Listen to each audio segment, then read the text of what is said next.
What is up, YouTube? We're back again.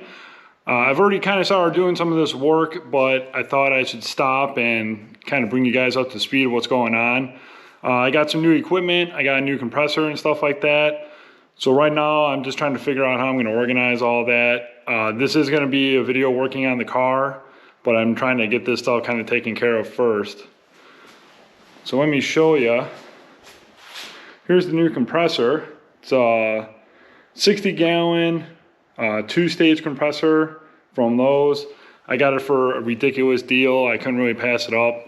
So now we're trying to figure out where to put that.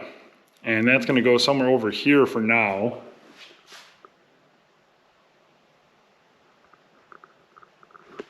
You can kind of tell the bench is a little bit of a mess. Things are kind of disorganized right now. Over here is my new press that I got for Christmas for my in-laws. That's going to stay somewhere up here. The compressor ultimately is going to go over in that corner over there that you guys can't see. But for now, to make it easy on myself, I'm going to put it up here because down there somewhere is a 240 plug for the welder. So I'll just swap between the welder and the compressor. So that's what I'm up to right now. Let's kind of get back to it.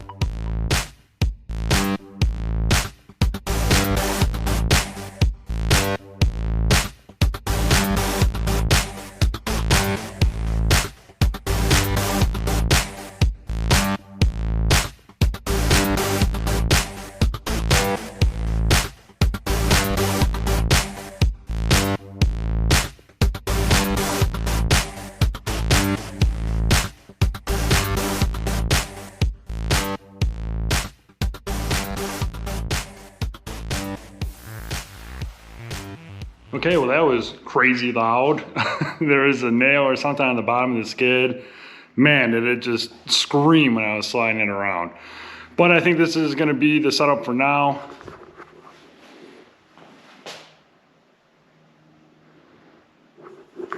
It's not exactly ideal. I'm still, I don't really want anything in front of the panel, but the saw is not that big so I can get over it pretty easy.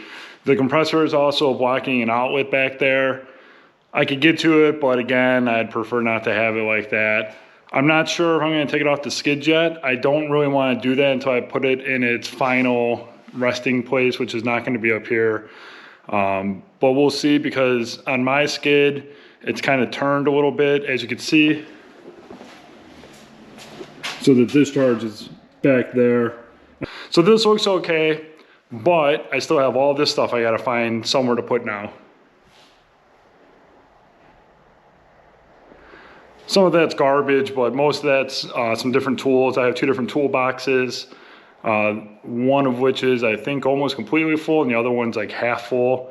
I may finally just put those inside. Although I needed to dig into one when I was tearing down the motor. I was missing a socket, so I had to dig out one from there. But anyway, that's gonna be it for now. I'm gonna kind of finish putting all this stuff away, and then we'll get to working on the car. See you then. All right, it's time to get to work on the car again. You can see, that's why I needed that compressor. I can't have these flat tires all the time. Actually, while we're talking about it, this thing pisses me off. This is a brand new tire that I had mounted years ago, like 2 or 3 years ago, and it's always gone flat. Sometimes it'll go flat a day after I move it. Sometimes it'll be months and it'll slowly leak down. It drives me nuts. So I also need to change the valve stems out to metal ones for NHRA rules. So when I change that, I'll get that fixed up. But anyway, what we're actually here to do today is install a hitch, which probably sounds a little strange.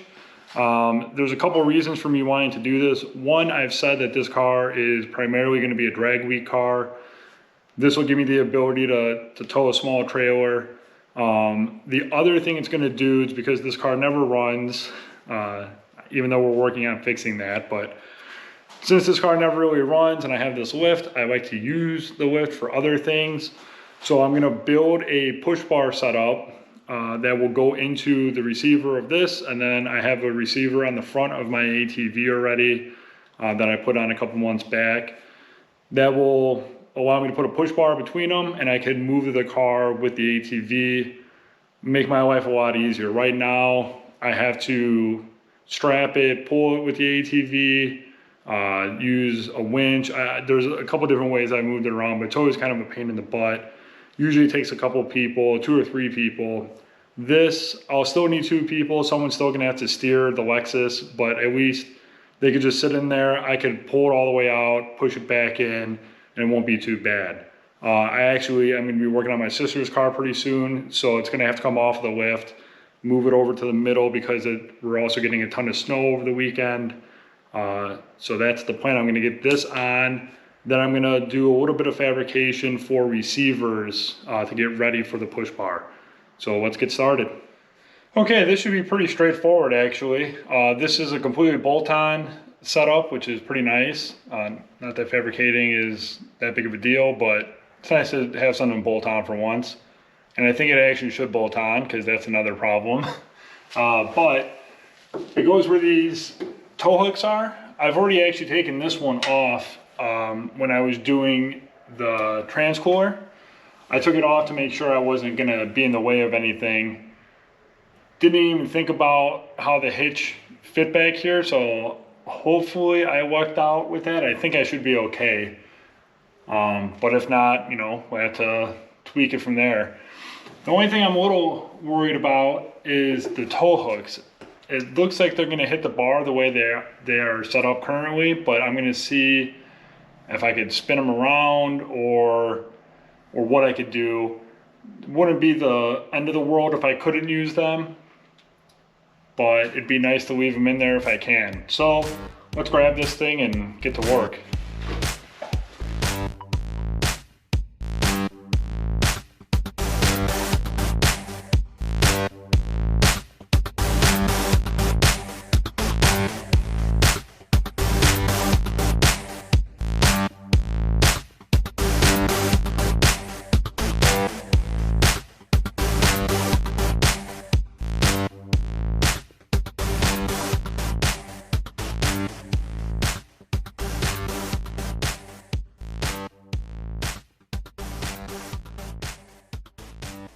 All right, I'm stopping the time lapse to kind of give you guys a quick update.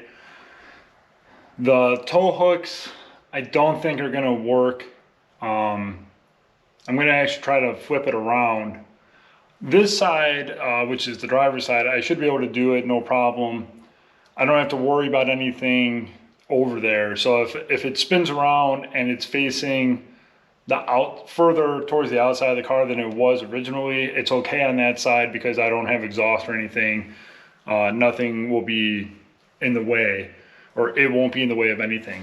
On the passenger side, I don't know if I could spin it around because then it'll be kind of pretty close to the middle of the exhaust opening, and I'm planning on running the exhaust all the way through out of the stock opening on that side.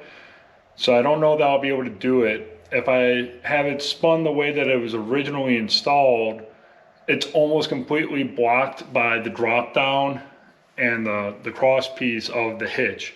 So it kind of doesn't really do me any good. So I'm gonna kind of look at that a little bit more, but that's where I'm at right now. I don't think I'm gonna be able to get them on there. On the passenger side, I will be putting the factory exhaust hanger back on. The instructions for the hitch say to do that way. They actually don't even mention the tow hooks. I don't know if that's specific to the 400 or they're normally not. I have no idea. But my car has them. They look factory. They're pretty heavy duty. It's nice to have them real close to the back of the car like that for tying down on the trailer. But I'll figure out something. That's where we're at. Let's get back to it.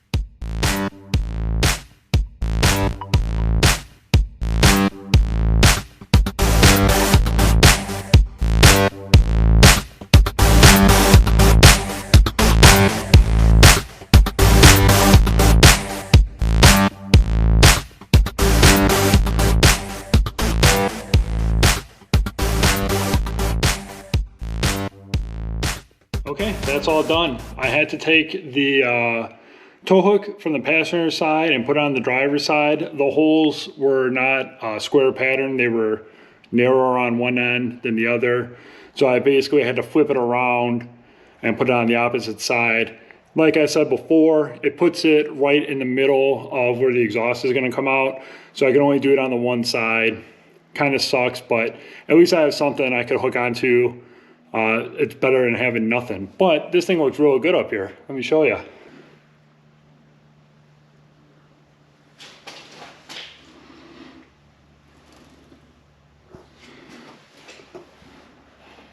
So there it is. It's all up there and done. Now I have to work on actually making receiver that's gonna go in.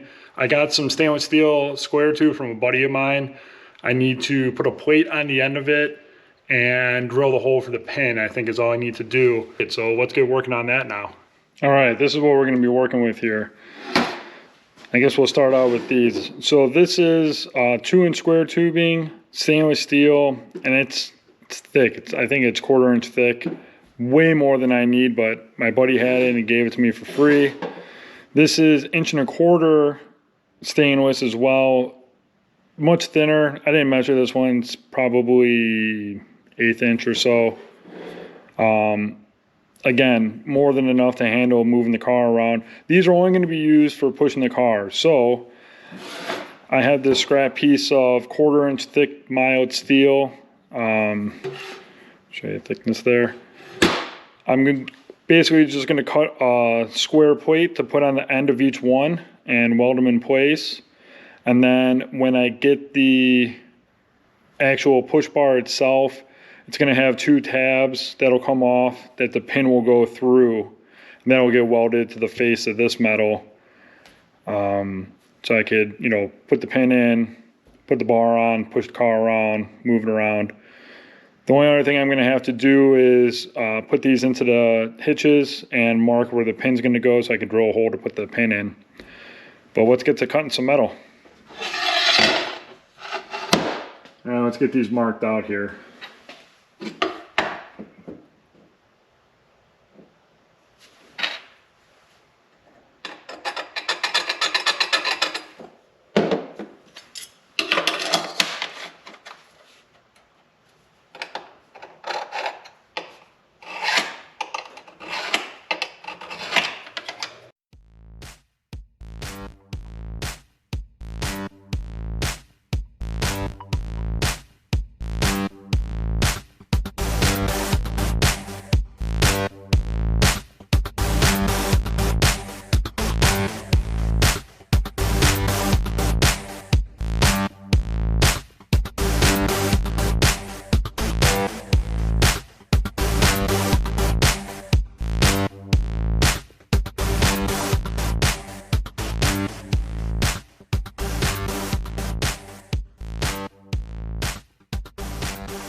Well, the cut's not the straightest thing, but it fits up real good. I'm using a GoPro, which doesn't focus very good close, but you can see it's nice and tight. I am going to round off these corners and bevel both pieces and weld in the bevel there. Because this stuff is so thick, that's probably my best bet to make it look half decent. I'll probably grind it smooth once I'm done, but we'll have to see how it looks. And then, like I said, on the smaller stuff, I'm probably going to do a totally different method, but I'm going to wait to do anything with it until I get the other parts of this. So let's get to grinding.